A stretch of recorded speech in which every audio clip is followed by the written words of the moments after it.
It's the morning of August 12, 2000. The Russian Navy, under Fleet Commander Admiral Vyacheslav Popov, was conducting its first large-scale naval exercise since the collapse of the Soviet Union in 1991, codenamed Summer X.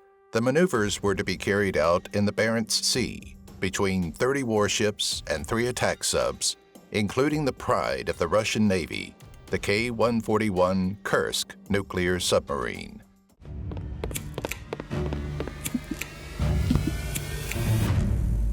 The exercise was intended to be a display of Russian military strength by newly elected President Vladimir Putin. But when Kursk went missing a few hours into the operation, Summer X quickly became the backdrop for one of the most haunting maritime disasters and infamous cover-ups in the annals of naval history. So what events led to the vanishing of the mighty Kursk?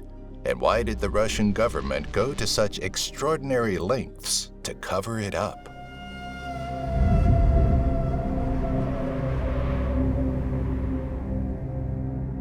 The tragic tale of Kursk began in the early 1990s in a post-Soviet era marked by geopolitical uncertainty and distrust. Tasked with designing a war vessel that could solidify the nation's maritime supremacy, Russian naval engineers created Project 949A Anti, the NATO-designated Oscar II class of submarines that included the K-141 Kursk.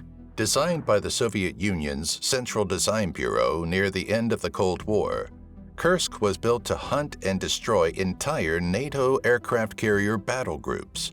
At 505 feet long and 60 feet wide, the vessel displaced a staggering 24,000 tons when submerged, twice the displacement of U.S. Los Angeles-class subs. The size of 2 Boeing 747s, Kursk was one of the largest cruise missile submarines ever built and was considered unsinkable by the Russian Navy. Kursk's outer hull was made of 1/3-inch thick nickel-steel alloy plates lined with 3 inches of rubber. This design decreased its magnetic signature, helping Kursk hide from U.S. magnetic anomaly detectors. The sturdier inner pressure hull was made of 2-inch thick steel plates, which the engineers claimed could withstand a direct hit from a torpedo. Kursk's interior was divided into 10 watertight compartments, with a torpedo room at the front of the sub in Compartment 1. Midship, in twin compartments of Section 5, 2 nuclear-powered steam turbines churned out 49,000 horsepower each, propelling Kursk at an impressive 37 miles per hour when submerged. Able to remain underwater for 120 days, Kursk could circumnavigate the globe 3 times without ever surfacing. The sub's true strength, though, was her firepower. Fully loaded, Kursk was armed with 24 Type 65 torpedoes, each capable of sinking an aircraft carrier, and 24 P-700 Granite cruise missiles that have an operational range of over 388 miles. Named in honor of the famous Battle of Kursk 50 years earlier, the K-141 was assigned to the Northern Fleet's 7th SSGN Division, 1st Submarine Flotilla. Kursk sailed from the former Soviet shipyard in Severodvinsk to her home port of Vytyayevo, Murmansk Oblast, in 1994.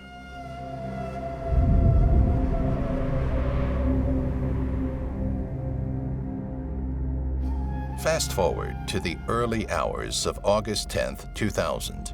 Along with some of Russia's most formidable naval vessels, including the Admiral Kuznetsov aircraft carrier and the Pyotr Veliki battlecruiser, Kursk leaves port for the open waters of the Barents Sea.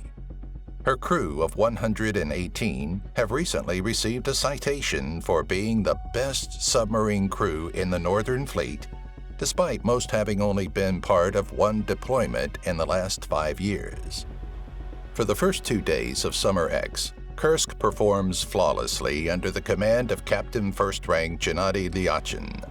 After successfully launching a Granite cruise missile while submerged on August 10th, the sub avoided detection by the fleet for the next 2 days. Just before 9 a.m. on the fateful morning of August 12th, Captain Lyachin requests permission to conduct a torpedo launch. Command gives the go-ahead, tasking Kursk's crew with attacking the Pyotr Veliki battlecruiser using 2 dummy torpedoes. The vessel is brought to periscope depth and soon locates its target. At 11:29 a.m., HQ receives word that Kursk has loaded the first of 2 Type 65 kit torpedoes, nicknamed Fat Girl, into the number 4 tube on the starboard side. It's the last anyone will hear from Lyachin and his crew. HQ waits for confirmation of a hit, but the torpedo is never fired. Say your prayers.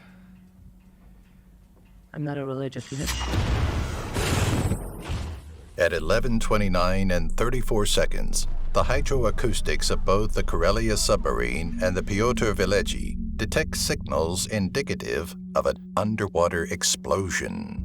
2 minutes and 14 seconds later, a second event registers on seismographs across northern Europe and as far away as Alaska. The explosion measures 4.2 on the Richter scale and is equivalent to detonating 5 tons of TNT.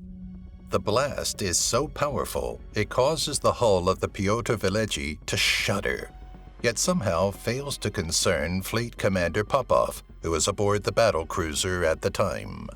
While the pretend skirmishes of Summer X continue on the surface for the next 2 hours, the men of Kursk are at the bottom of the sea, fighting for their lives. Yet no one seemed to care.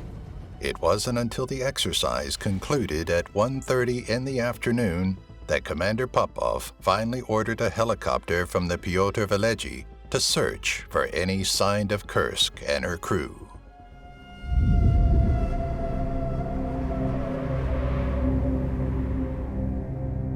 Three hours earlier, when Kursk received her orders to attack the Pyotr Veliki, the torpedo room crew began loading a Type 65 76A kit torpedo into tube number 4. Fueled by a combination of hydrogen peroxide and kerosene, the Type 65 was armed with a 1,000-pound warhead capable of sinking an aircraft carrier from 100 kilometers away. The torpedo the crew loaded that day was a dummy without a live warhead, but a faulty weld on the weapon created a greater threat than any amount of ordnance could have, and it was a threat to Kursk, not her prey. By its nature, hydrogen peroxide is a highly reactive compound, making it an ideal oxidizer for fuels like kerosene. On the other hand, its volatility also makes it highly unstable and dangerous if it comes into contact with catalysts such as copper and bronze. In the case of Kursk, this instability proved catastrophic. The faulty weld on the Type 65 allowed hydrogen peroxide to leak out and contact the metal components of the torpedo. The reaction caused a fire that ignited over 3 tons of concentrated hydrogen peroxide and kerosene. This initial explosion burned at nearly 5,000 degrees Fahrenheit and instantly killed the 7-man torpedo room crew. The bulkhead between the second and third compartments is strong enough to withstand the blast, but a pressurized valve in the ventilation system is left open. This opening allows the fire to spread through the third and fourth compartments, killing everyone in the sleeping quarters and control room. A little more than 2 minutes later, the fire detonates 7 990-pound live warheads in rapid succession, registering on seismographs nearly 5,000 miles away. The hull of the Kursk is designed to withstand an external torpedo blast, but not one from within. The massive explosion rips a 20-foot hole in Kursk's hull and collapses the first 3 compartments, killing approximately 80 crew and observers from Fleet Command.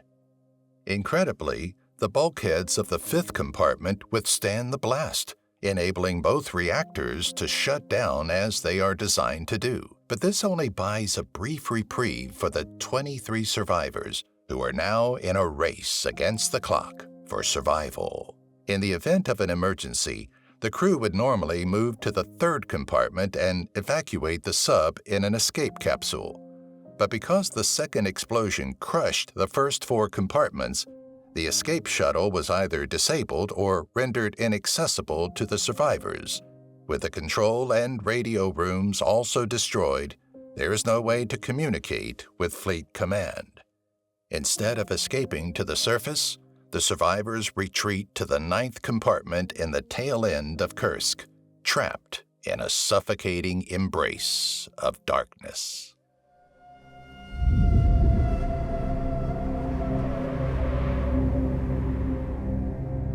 On the surface, it is a moment frozen in time.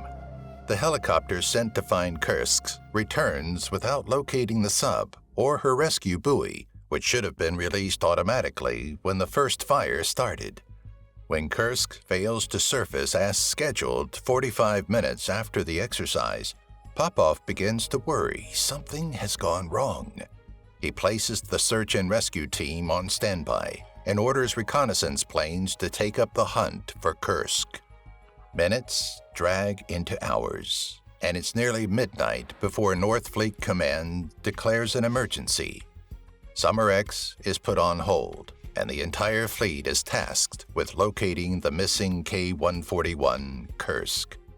Operating at night, the ship's crews are relying on the signal that should be coming from Kursk's rescue buoy to locate the vessel. What no one knew at the time, though, is that the buoy had been deliberately disabled in 1999 when Kursk was in the Mediterranean shadowing the American fleet during the Kosovo War. Concerned the buoy might accidentally deploy and give away her position to the Americans, Kursk's officers made the fateful decision to disable the safety device. It was never reconnected before Summer X began a year later, meaning Kursk's best hope for being found wasn't even in play. While the Northern Fleet searched the Barents Sea for a rescue buoy that wasn't there, 23 Russian sailors remained trapped in total darkness on the floor of the ocean. With no heat and no power to light Compartment 9, the sub must have felt more like a steel tomb than the Navy's most formidable war machine.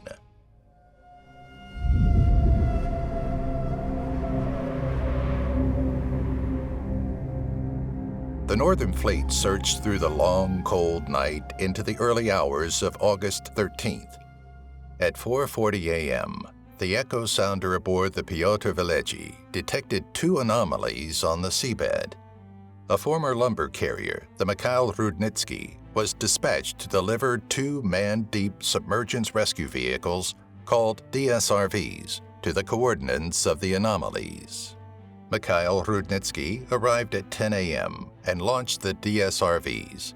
At 2:30 p.m., one of the submersibles collided with an unidentified object on the seafloor and immediately surfaced. As the DSRV rose, its crew caught a glimpse of the Kursk's propellers and stern stabilizer. The sub had been found, but a subsequent video inspection revealed that Kursk was critically damaged with no chance of surfacing on its own.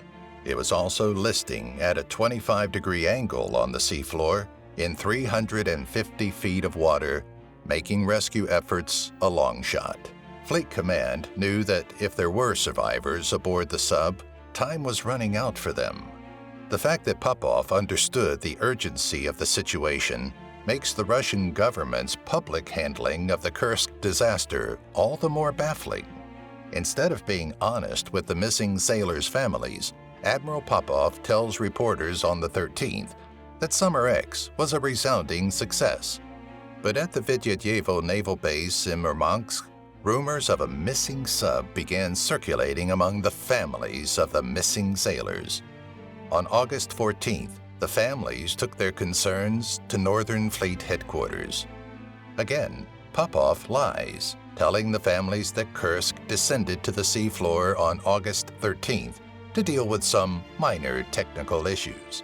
He claimed communications had been established and that oxygen and electricity were being fed to the sailors via the SDRVs.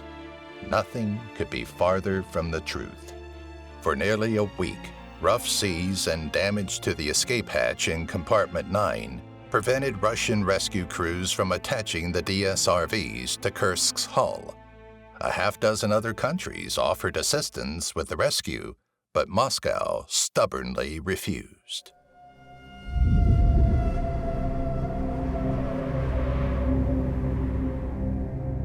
Protecting its national security interests, the United States Navy closely monitored Summer X from two Los Angeles-class submarines, the USS Toledo and Memphis. When Kursk exploded on August 12th, the American Secretary of Defense and the National Security Advisor were both informed about her sinking even before the Kremlin.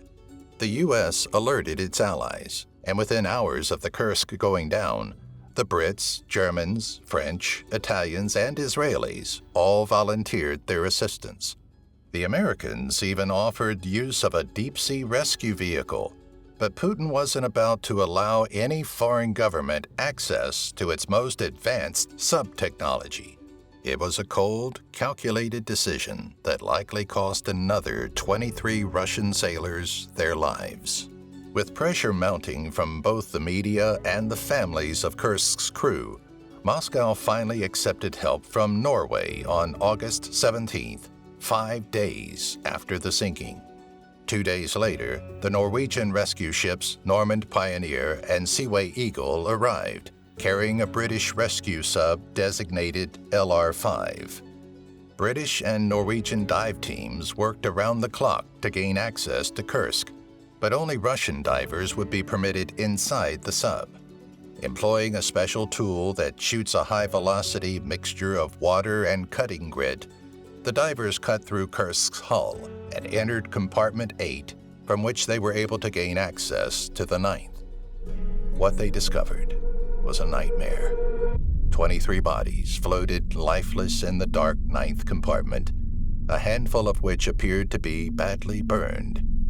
A letter found in the pocket of Captain Lieutenant Dmitry Kolesnikov describes the last hours of their lives. It reads, "I am writing blindly. The time is 13:15. All personnel from Sections 6, 7, and 8 have moved to Section 9. There are 23 people here. We made this decision because none of us can escape. It's too dark to write here, but I'll try. It looks like we have no chance, maybe 10 to 20%. I hope that someday someone will read this. Don't despair." There have been reports that Kolesnikov wrote what happened to Kursk on the back of his letter, but the Russian government has never acknowledged this. As for the burnt bodies in Compartment 9, it was later determined that the survivors accidentally ignited an oxygen regeneration canister, burning up the last of their air, as well as 3 of the sailors. It's believed the others survived the fast-burning blaze by diving below the waist-deep water. Unfortunately, they would have resurfaced in a room devoid of oxygen and quickly suffocated. On August 21st, 2000, Russian Northern Fleet Chief of Staff Mikhail Motsak finally told the truth to the media and the families of the dead sailors, stating that Kursk was flooded and that all 118 of her crew had perished. Admiral Popov also addressed the public through television, asking forgiveness from the families for not bringing your boys back.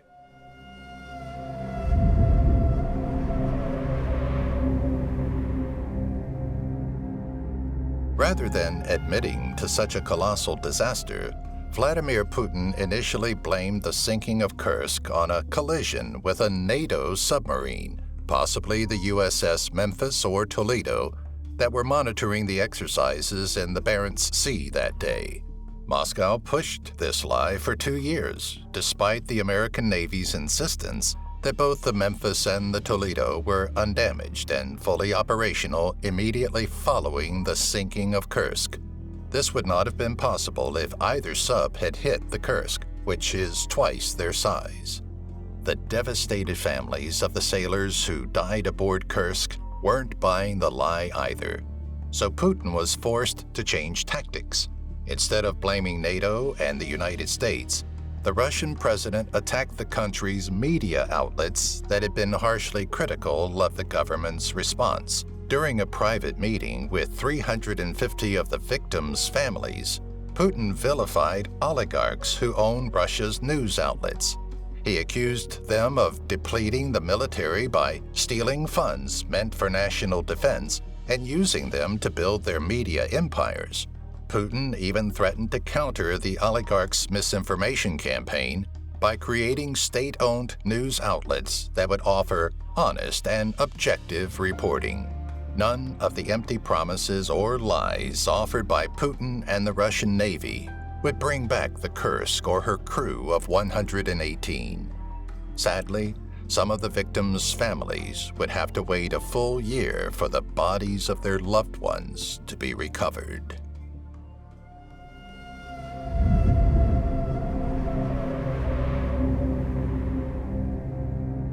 On October 3, 2000, a Dutch company, mourning, succeeded in raising Kursk and brought her home to Murmansk, along with the remains of 118 victims.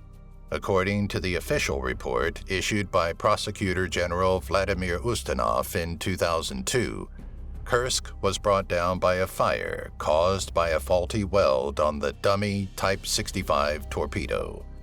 A scathing, top-secret report filed a month later cited stunning breaches of discipline, shoddy, obsolete, and poorly maintained equipment, and negligence, incompetence, and mismanagement as underlying causes of the disaster.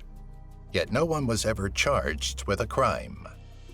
A symbol of Russian naval might, Kursk was both an engineering marvel and a glaring example of our ever-increasing overconfidence in technology. Its advanced design, along with the Russian Navy's belief that she was unsinkable, undoubtedly and ironically, played a role in Kursk's downfall. The disaster remains a stark reminder of the dangers of technological hubris and the potentially tragic consequences that come with a lack of transparency and accountability in governance. After much difficulty, a memorial was finally completed on July 26, 2009, on Russia's Navy Day.